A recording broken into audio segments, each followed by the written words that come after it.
Quran itu setidaknya dibahasakan dengan dua cara penurunannya. Biasanya Al-Quran meredaksikan penurunan Al-Quran itu dengan yang pertama adalah anzala, yang kedua nazzala. Apa bedanya? Besok kalau sampai baca Quran, wa anzalal furqan wa nazzala 'alaikal kitab, misalnya. Apa bedanya dua kalimat ini? Kalau anzala, maka ini adalah cara Allah menurunkan Al-Quran secara jumlatan wahidah, langsung, secara global, langsung satu kali dengan dari mulai awal sampai akhir secara global, satu kumpulan bentuk daripada isi Al-Quran itu. Kapan itu? Ada yang mengatakan di malam Lailatul Qadar.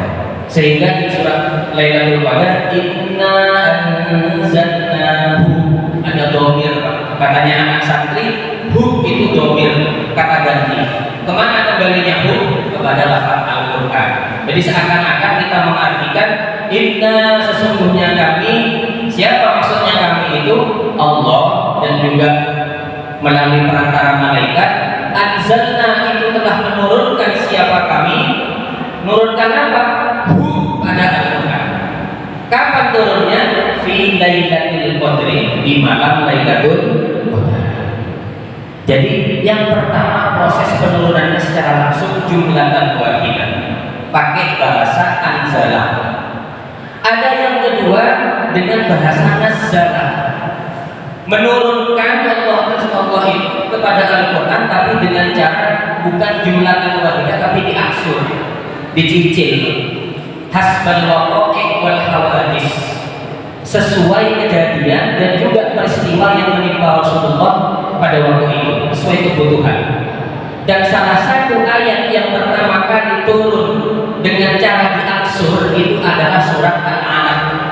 Iqra bismi rabbikal ladzi khalaq, khalaqal insana min 'alaq, iqra wa rabbukal akram, alladzi 'allama bil qalam, 'allamal insana ma lam ya'lam.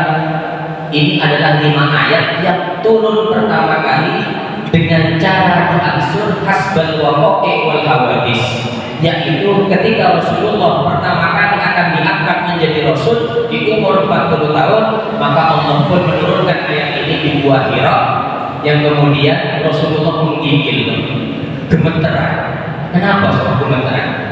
Karena peristiwa turunnya wahyu kepada seorang hamba yaitu Rasulullah itu memang betul-betul mengandung haibah, mengandung jalan keagungan Allah, sehingga Rasulullah pun yang meskipun secara kasat mata kita tahu adalah orang yang sangat luar biasa, itu menerima wahyu pertama kali tak gemetar, sehingga beliau pun pulang ke rumah minta Sayyidah Khadijah apa? Zammiluni, zammiluni, zammiluni.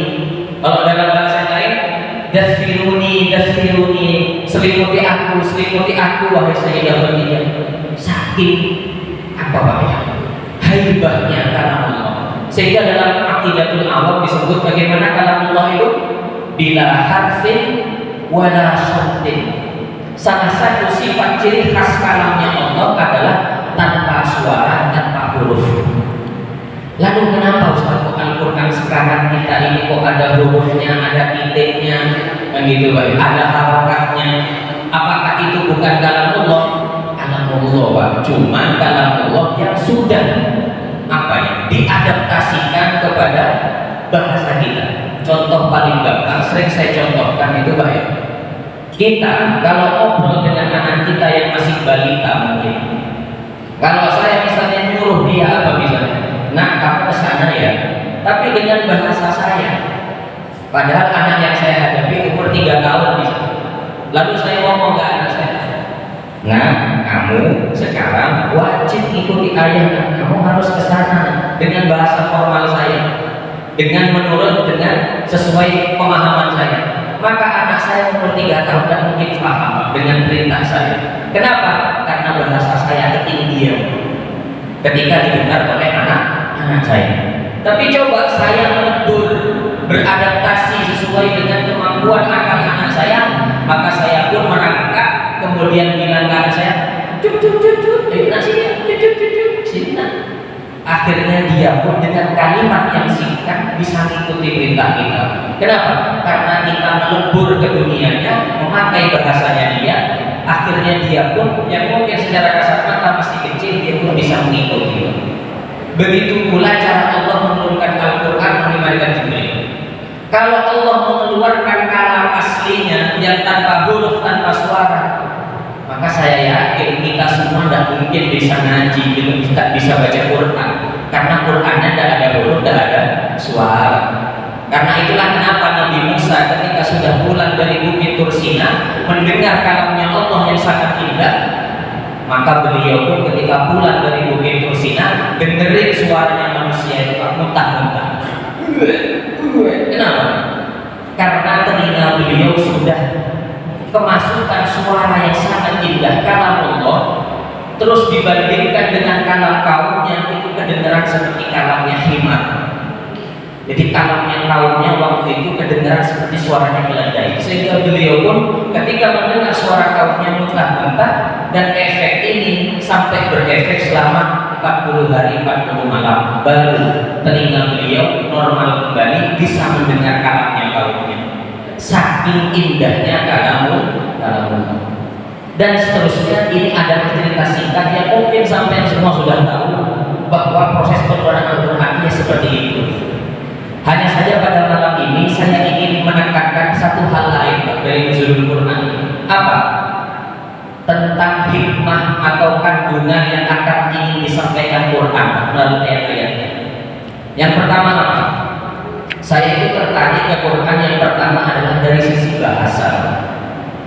Seakan-akan Quran itu mau mengajari kita, hai manusia, kalau engkau ingin berdakwah kepada manusia, kepada orang lain, agar bisa menyentuh hatinya, bisa mengambil apa yang ada di dalam hatinya, maka yang harus kamu tata pertama kali adalah bahasa. Sampai-sampai di Al-Quran itu lafaz per lafaz, kalimat per kalimat itu tidak lepas dari sisi keindahan sastra bahasa Arab. Sampai-sampai ketika ada orang ngaku nabi di zaman Rasul itu mau bikin ayat tandingan biar mirip kayak Al-Quran, kata dia mungkin ya, itu tidak mampu menyamai keindahan bahasa Al-Quran, baik dari segi makna, dari segi lafaz dan juga yang lain. Apa yang mereka bikin dulu? Surat Al-Fil mau ditirukan. Al-Fil, Mal-Fil, wa ma adraka mal-fil, lahu khurtumun tawil, wa lahu dailun qasir. Mau menjelaskan tentang gajah, niru bahasanya, gaya bahasanya Al-Qari'ah. Al-Qari'ah, Mal-Qari'ah, wa ma adraka mal-Qari'ah. Kalau Quran bagus, secara estetika saja bagus, secara estetika arti juga bagus. Apa yang mau dijelaskan di surat Al-Qari'ah itu tentang hari kiamat. Kiamat, apakah itu kiamat? Tahukah kamu apa itu kiamat? 3 kali diulang. Kenapa kok Allah menyebutnya mengulangnya 3 kali? Karena memang tidak ada orang tahu hakikatnya kiamat. Makanya sama Allah dipermainkan perasaannya biar penasaran. Tapi coba kalau kita lirik dengan ayat yang dibuat oleh Nabi palsu ini, Al-Fil, Mal-Fil, wa ma adraka mal-Fil. Gajah, apa itu gajah? Tahukah kamu apa itu gajah? Bagus gak Pak?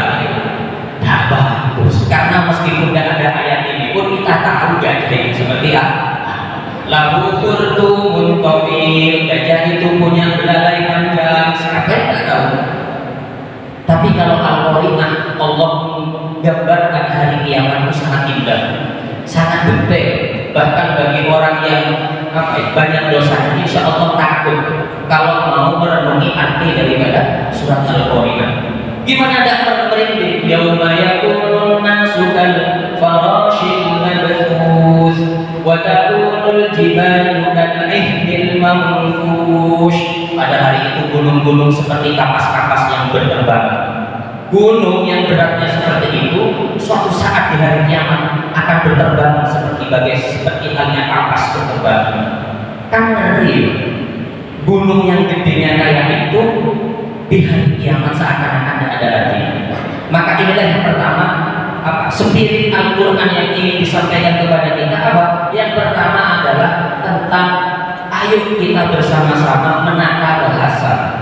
Kalau katanya orang itu komunikatif, mampu untuk berkomunikasi dengan orang.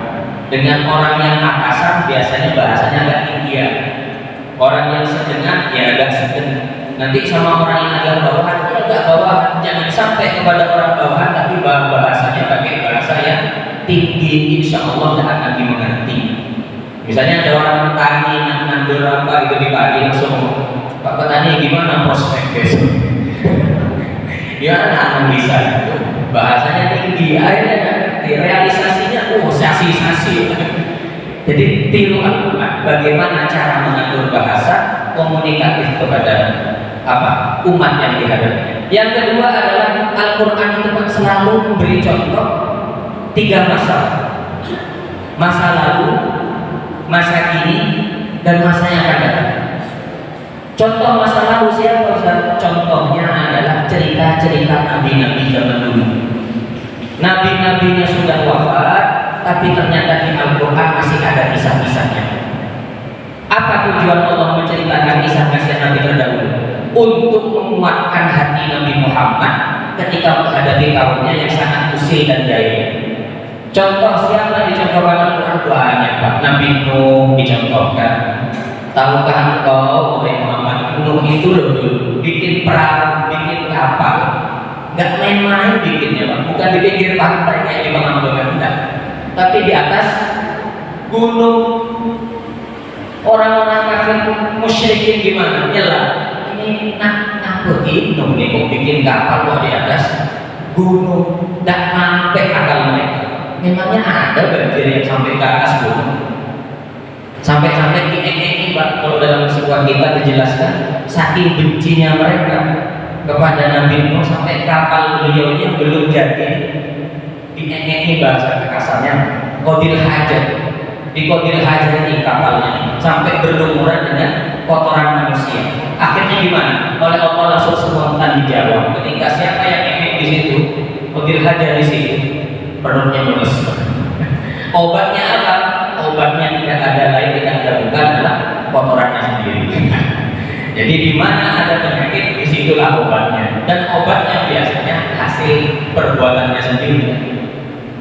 Terus cerita siapa? Nabi Yusuf diceritakan Rasulullah bahwa di Quran itu, bahwa di zaman dulu itu ada ya Muhammad, seorang nabi itu gantengnya luar biasa. Tapi ternyata sejak kecil dibuang, Pak, diirikin oleh saudara-saudaranya. Dan saya yakin di dunia nyata pasti ada orang seperti ini, punya kelebihan, diirikin sama keluarga, sama saudara-saudaranya. Saya yakin pasti ada ceritanya di kisahnya. Apakah ketika Nabi Yusuf sudah berhasil jadi orang sukses, apakah balas dendam? Enggak. Bahkan Nabi Yusuf mengampuni semua saudara-saudaranya yang khilaf itu. Kemudian Nabi Yusuf pun mengajaknya tinggal di istana bersama dia. Padahal dulu pernah dicelakakan, dimasukkan ke dalam sumur, Pak. Dan inilah hal-hal yang membuat kita semakin kuat. Jadi Al-Quran selain mengajarkan cerita masa lalu, Quran juga ada menceritakan masa depan. Apa contohnya? Akhirat, hari kiamat. Jadi orang yang tidak pernah tahu kayak apa itu kiamat, kayak apa itu akhirat, sama Al-Quran diceritakan dengan detail. Sebagai apa? Basyiron wa nadhiron. Apa artinya basyiron? Sebagai pemberi kabar gembira, dan nadhiron sebagai peringatan bagi orang-orang yang berdosa. Dan yang terakhir, Quran itu kadang juga menceritakan tentang pelajaran masa kini. Jadi kalau ada orang berbuat ini di masa ini, maka biasanya akan diberi balasan ini di masa ini juga. Jadi detail. Apa-apa yang ada dalam Al-Quran ini dikibarkan. Salah satunya contoh pada malam ini, ini kan yang mengadakan remaja masjid. Di zaman dulu Quran itu sudah disebut dengan belak-belakan tentang keistimewaan remaja atau pemuda. Siapa yang disebut oleh Quran? Innahum fityatun amanu bi rabbihim wa zidnahum huda. Ketika memuji Ashabul Kahfi, maka Quran redaksinya pakai innahum fityatun. Fityatun itu jamak.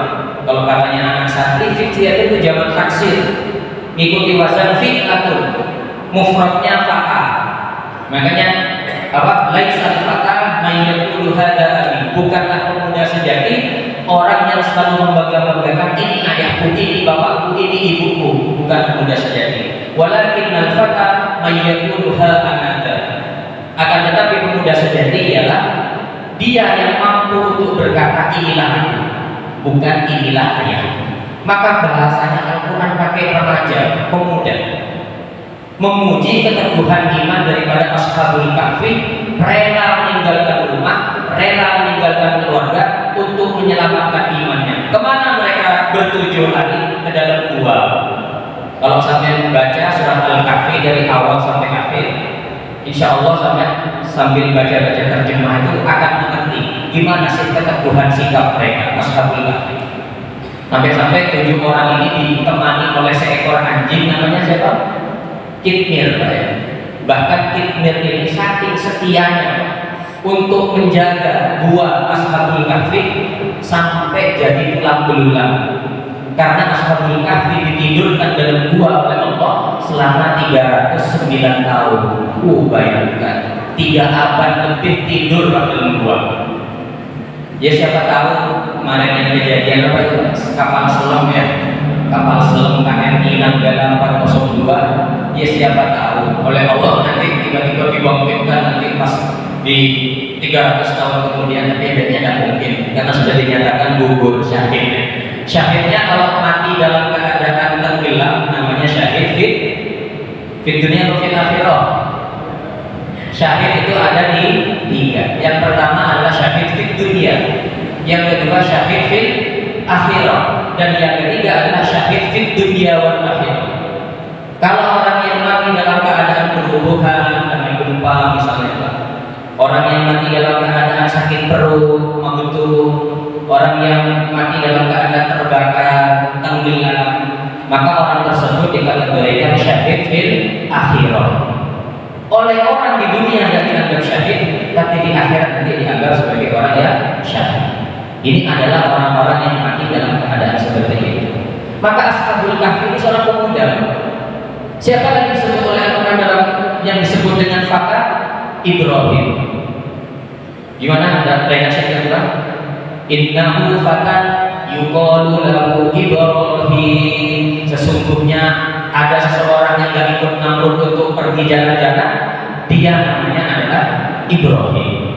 Fata disebut dalam Al-Quran, bukan syekh, bukan orang tua, bukan rojul, bukan apa lagi bahasanya, bahasa Arabnya laki-laki, tapi Al-Quran menyebutnya dengan fata, pemuda. Sungguhnya ada satu pemuda yang gak ikut Namrud sekarang jalan-jalan berburu. Siapa namanya? Ibrahim. Bahkan diceritakan dalam Al-Quran itu Nabi Ibrahim itu saking pintarnya sebagai seorang pemuda, beliau sampai-sampai dituduh berbohong 3 kali. Padahal kalau kita lihat dalam akidah, salah satu sifat wajib Rasul adalah siddiq. Apa itu siddiq? Jujur. Jadi tidak mungkin bohong. Tapi ternyata orang-orang menyangkanya pernah melakukan 3 kali kebohongan. Apa itu? Tapi sebenarnya bukan bohong. Kalau dalam ilmu balaghah namanya tauriyah. Tauriyah itu bukan kebohongan. Contoh misalnya apa ya? Kamu sekarang tidur kan? Misalnya ada orang nanya gitu. Kamu sekarang tidur kan? Lalu kita jawab, enggak. Padahal tidur, tapi jawabannya enggak. Yang terucap di mulut enggak. Padahal orangnya tidur. Kalimat ini kalau bukan tauriyah pasti bohong, dusta. Tapi kalau di tauriyah tidak bohong jadi. Contohnya apa tauriyah itu? Ngomong enggak tapi dalam hati enggak. Dalam hati. Ini namanya tauriyah. Jadi yang diucapkan tidak sama seperti apa yang di dalam hati. Maka hal ini yang terjadi dalam Nabi Ibrahim. Jadi ketika Nabi Ibrahim diajak untuk pergi jalan-jalan berburu, maka Nabi Ibrahim ngomong kepada raja itu, faqala inni sakim. Maka Nabi Ibrahim berbicara gimana? Inni sak temani ingsun, sesungguhnya aku sakimun, itu sakit. Buat alasan biar tidak ikut apa ya, parade ikut Raja Namrud. Karena kenapa? Karena Nabi Ibrahim punya tujuan. Bentar lagi orang-orang tak ada, saya menghancurkan berhala. Makanya beliau nggak ikut. Alasannya apa? Ini sakit, aku sakit. Padahal beliau nggak sakit. Lalu gimana caranya? Berarti kan bohong ini? Nggak bohong, Pak. Karena dalam tafsir dijelaskan, beliau berkata ini sakit itu adalah tabriyah, bukan kadhib, bukan dusta. Apa maksudnya sakit itu, Ustaz? Maksudnya sakimun itu dalam bahasa Arab artinya sakit tapi tidak diendel-endeli waktu. Dengan artian bisa jadi pernah sakit, akan sakit, atau sedang sakit. Sehingga posisi beliau ngomong saya ini sakit itu artinya bisa jadi pernah sakit, sedang sakit, atau akan sakit. Sehingga beliau tidak bohong ngomong ini sakit.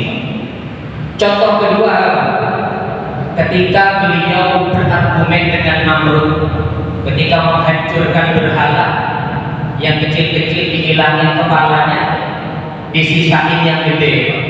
Yang gede dan dihilangin kepalanya sama Nabi Ibrahim, bahkan dikalungi apa.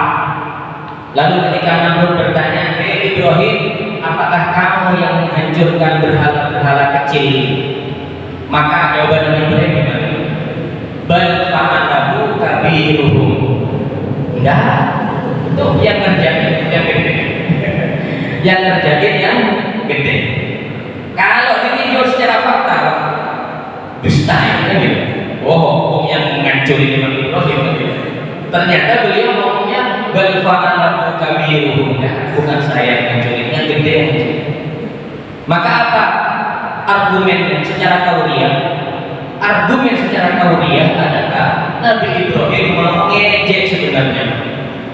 Beliau ngomong bukan saya yang mencuri ini, tapi yang gede. Tuh lihat, di kalung di lehernya ada apa? Jangan-jangan dia yang mencuri, takut sesajennya di apa? Dihabisin sama yang kecil. Maka Namrud pun membalas, tidak mungkin lah. Dia tidak bisa gerak. Dia tidak bisa makan, tidak bisa minum, dia tidak bisa berbuat untuk dirinya sendiri. Maka ketika ada jawaban seperti ini, maka oleh Nabi Ibrahim disekat. Lah, kalau kamu sudah tahu patung yang gede itu tidak bisa memberi manfaat, jangankan ke dirinya sendiri tidak bisa memberi manfaat. Lalu kenapa kamu sembah? 1-0, tidak bisa jawab kamu. Akhirnya marah. Akhirnya Nabi Ibrahim dibakar. Ternyata Allah berkehendak lain. Nabi Ibrahim didatangkan sebuah mukjizat, dan mukjizat itu adalah kebal dalam ketika dibakar. Gimana perintahnya Allah kepada api? Ya naruni bardan wasalaman ala Ibrahim. Perintahnya Allah ke api dua apa? Ya nar, hei api, kuni bardan, jadilah kau dingin, wasalaman, dan keselamatan. Dua perintahnya. Seandainya Allah cuma memerintahkan kuni bardan, jadilah kau dingin wahai api, maka pasti Nabi Ibrahim memang tidak mati dibakar, tapi mati kedingin. Seandainya Allah cuma memerintahkan kuni salaman, jadilah kau selamat Ibrahim, tapi pasti beliau akan merasakan kepanasan. Maka perintah Allah kepada api dua ketika membakar itu. Kuni bardan wa salaman ala Ibrahim, kata Allah, wahai api, jadilah engkau dingin dan menjadi keselamatan atas Ibrahim. Maka Nabi Ibrahim pun di dalam api tidak merasa panas. Bahkan ketika apinya mati, Nabi Ibrahim pun aman dan selamat sentosa, tanpa tersisa suatu apapun, tanpa kalon suatu apapun, tanpa tersisa, jadi habis begitu. Nah, jadi inilah prinsip-prinsip yang ingin saya sampaikan. Jadi semoga dengan Al-Quran yang sudah memberikan spirit-spirit ini Pak, bisa kita teladani bersama. Semoga ini bisa menjadikan ibrah bagi kita, sehingga kita ketika nanti menemukan aral rintangan dalam dakwah Islam ini, dalam menyebarkan agama ini, insya Allah hati kita kuat. Kenapa kuat? Karena sudah ada percontohan di zaman dulu. Nabi-nabi kita ternyata meskipun diuji dengan sedemikian beratnya, tapi ternyata beliau-beliau mampu menghadapinya. Alhamdulillahirabbil alamin. Dan yang terakhir dari saya, Al-Quran itu adalah salah satu kitab suci yang bisa memberikan syafaat kita di hari kiamat kelak. Maka saya di sini sebagai saudara sama Muslim menghimbau dan juga mengingatkan kepada diri saya sendiri tentunya, mari kita bersama-sama untuk memperbanyak baca Al-Quran, khususnya di bulan Ramadan ini. Semoga dengan pembacaan Al-Quran kita menjadi sebab kita diberi syafaat oleh Al-Quran di yaumil qiyamah. Amin ya rabbal alamin. Mungkin cukup dari saya. Sebelum kita tutup, mari kita tundukkan kepala sejenak, kita berdoa kepada Allah Subhanahu wa taala. Di malam nuzulul Quran ini, di malam turunnya Al-Quran ini, yang bisa jadi adalah termasuk malam Lailatul Qadar, semoga oleh Allah kita dituruni cipratan rahmatnya, dituruni cipratan doa mustajab, sehingga suatu saat ketika kita wafat, maka kita wafat dalam keadaan husnul khotimah. Amin ya rabbal alamin. Karena tidak ada predikat gelar yang tertinggi bagi seseorang hamba kecuali wafat dalam keadaan husnul khotimah. Sehebat apapun dia, sepintar apapun dia, sealim apapun dia, dia tidaklah berharga di sisi Allah kecuali nanti ketika wafat, dia wafatnya dalam keadaan husnul khotimah. Kita sudah banyak contohnya, seperti yang sudah ada di kisah Israiliyat itu ya. Syekh Bersiso itu seorang wali. Jangankan dia, muridnya bisa terbang. Ketika beliau berzikir, gunung bergetar, saking dekatnya kepada Allah. Tapi ternyata di akhir hayat, Syekh Bersiso ini wafatnya bukan dalam wafat husnul khotimah, tapi wafatnya dalam keadaan su'ul khotimah. Apa sebabnya? Satu sebabnya, meremehkan dosa kecil. Apa itu? Diiming-imingi oleh setan untuk meneguk seteguk saja khamr, minuman keras. Maka Syekh Bersiso pun tergiur.